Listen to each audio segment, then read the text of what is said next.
दुनिया में बहुत सी नायाब और अद्भुत मास्टरपीस मौजूद हैं जो न केवल आम लोगों को चौंका देते हैं पर सोचने में मजबूर कर देते हैं कि आखिर क्या सोच के ये मास्टरपीस बनाए गए।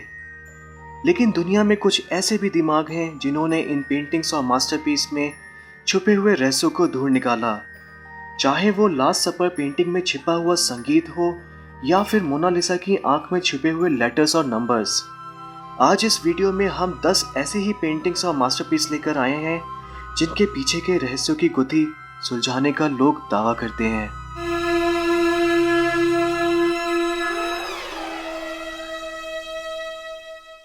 द लास्ट सपर दुनिया के सबसे अनोखे मास्टरपीस में से है द लास्ट सपर, जो लियोनार्डो दा विंसी ने मिलान में 1490 में बनाई थी।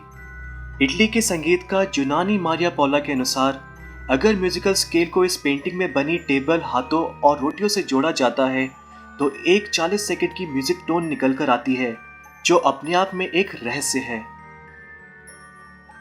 Mona Lisa by Leonardo da Vinci. ये पेंटिंग दा विंची ने 1503 में पेंट करी थी। अपनी इस मास्टरपीस में भी दा विंची ने बहुत सारे रहस्यमयी मैसेज और संकेत छुपाए हैं। इटली के इतिहासकारों ने यह खोजा कि जब मोनालिसा की आंखों को जूम करके देखा जाता है तो आंखों में नंबर्स और लेटर्स नजर आते हैं। कहा जाता है पेंटिंग का मतलब है Leonardo da Vinci.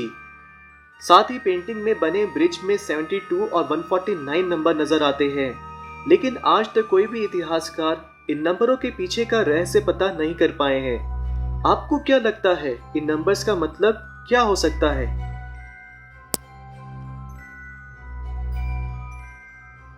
Portrait of bill Clinton bye John Nelson shank. Bill Clinton ने अपनी पोर्ट्रेट बनाने का काम जॉन नेल्सन शैंक को दिया। जॉन शैंक ने रोनाल्ड रेगन और प्रिंसेस डायना जैसे मशहूर लोगों की पोर्ट्रेट बनाकर काफी प्रसिद्ध हुए। ये पेंटिंग 2005 में जॉन नेल्सन ने बनाई, जहां बिल क्लिंटन को अपने ओवल ऑफिस में खड़े हुए दर्शाया गया है। 2015 में इस पेंटिंग में छिपे हुए राज का पता चला। इस पेंटिंग में दिखाए गए बिल क्लिंटन के पोर्ट्रेट में जो परछाई है वो मोनिका लुइंस्काई की ब्लू ड्रेस की है, जो सेक्स स्कैंडल को दर्शाती है। An accident by Alice Lowry. An accident painting 1926 में पेंट करी थी। लॉरी इंडस्ट्रियल इंग्लैंड के सीन्स की पेंटिंग बनाने के लिए काफी जाने जाते थे, जिनमें इंडस्ट्रियल रिवॉल्यूशन की वजह से आम जनता को हो रही परेशानियों को काफी बेहतरीन तरीके से दर्शाया जाता था। अगर आप पेंटिंग की दाईं ओर देखें तो टाउन लेक के पास भीड़ का छोटा झुंड नजर आता है। ये सीन दिखाता है कि एक जवान औरत ने टाउन लेक में कूदकर आत्महत्या कर ली। आप ये देख सकते हैं कि किसी को भी उस लड़की से कोई मतलब नहीं है सिवाय एक आदमी के। बाकी लोग अपनी जिंदगी जिए चले जा रहे हैं। ये पेंटिंग यही मैसेज देती है कि दुनिया में सब अकेले हैं और किसी के होने या ना होने से किसी को कुछ फर्क नहीं पड़ता। American Gothic bye grant would. ये पेंटिंग 1930 में ग्रांट वुड ने पेंट करी थी। इस पेंटिंग में दो बहुत ही बोरिंग एक किसान और उसकी बीवी खड़े हैं जो एक गॉथिक स्टाइल का घर नजर आता है। लेकिन जैसे कहा भी गया है, जरूरी नहीं है जो दिखता है वही सही है। इस पेंटिंग के साथ भी कुछ यही है। पेंटिंग को ध्यान से देखें तो औरत के कुछ बाल चोटी से निकले हुए हैं और ब्रूच पहना हुआ है, जो ग्रीक गॉडेस पेरिस्फोन को दर्शाता है। पेरिस्फोन को खुशहाली की देवी कहा जाता था। कहा जाता है पेरिस्फोन को ग्रीक गॉड हेडिस ने किडनैप करा था और फिर उनका रेप करा। साथ ही किसान के हाथ में जो पिचफॉर्क है वो ग्रीक गॉड हेडिस के हथियार से मिलता जुलता नजर आता है। An allegory with Venus and Cupid by एंगुलो ब्रोंजिनो। ये पेंटिंग एंगुलो ने 1945 में पेंट करी थी। इस पेंटिंग में क्यूपिड और वीनस को प्यार करते हुए दर्शाया गया है। कुछ लोग ये मानते हैं कि ये पेंटिंग प्यार, खूबसूरती और जलन को दर्शाते हैं, लेकिन 1986 में ये खोजा गया कि हर एक कैरेक्टर सिफिलिस बीमारी से ग्रसित था। अगर पेंटिंग में बने लोगों को ध्यान से देखा जाए तो हर किसी की उंगलियां सूजी हुई थी। साथ ही लोगों के मुंह के दांत भी नहीं थे, जो मर्करी पॉइजनिंग को दर्शाता है।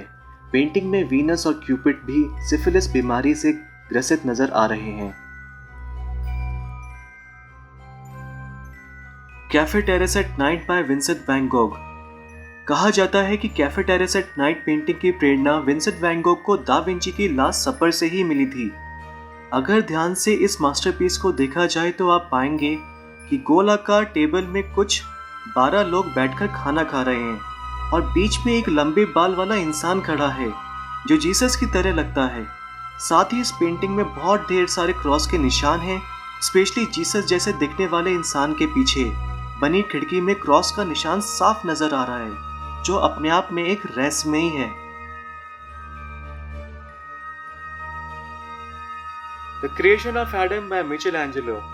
ये पेंटिंग मिचेलैंजेलो ने 1512 में पेंट करी थी। मिचेलैंजेलो एक बेहतरीन पेंटर और स्कल्पटर के साथ साथ एनाटॉमी के स्टूडेंट भी रहे थे। अगर आप पेंटिंग को गौर से देखें तो आपको पता चलेगा कि भगवान के पीछे बने हुए केक में दिमाग की तरह लगता है। साथ ही मिचेलैंजेलो ने दिमाग के और भी पार्ट दिखाए हैं, जो कि अपने आप में एक अजीब सा रहस्य है। Isabella by John Everett. ये पेंटिंग 1839 में इंग्लिश पेंटर जॉन ने बनाई थी। इजाबेला पेंटिंग में एक नॉवल का सीन दर्शाया गया है। अगर आप पेंटिंग को ध्यान से देखें तो एक आदमी ने अपना पांव स्ट्रेच करा है और हाथ में नट क्रैकर लिया हुआ है। साथ ही टेबल क्लॉथ में छाया नजर आ रही है, जो इस आदमी के निजी अंग की है। माना जाता है द डेकेमेरॉन अब तक की सबसे इरोटिक नोवेल है। इस पेंटिंग का राज 2012 में खुला, पर अभी तक ये साबित नहीं हुआ है कि जॉन एवरेट इस पेंटिंग से सेक्सुअलिटी के बारे में बताना चाह रहे थे या नहीं। ये आज भी रहस्य बना हुआ है। Man controller of the universe by Diego Rivera. ये पेंटिंग डिएगो रिवेरा ने 1934 में पेंट करी थी। ये एक कमीशन पेंटिंग है जिसे नेल्सन रॉकफेलर ने खत्म होने से पहले ही तबाह कर दी थी, क्योंकि पेंटिंग में सोवियत रशियन मेडे परेड दर्शाई गई थी। इस बात से दुखी होकर डिएगो रिवेरा अपनी अधूरी पेंटिंग को लेकर मैक्सिको चले गए। इस पेंटिंग में जो भी वैज्ञानिक खोजें हुई हैं उन्हें दर्शाया गया था। साथ ही नेल्सन रॉकफेलर को एक बैक्टीरिया और एक वैश्य के साथ खड़ा दिखाया गया था।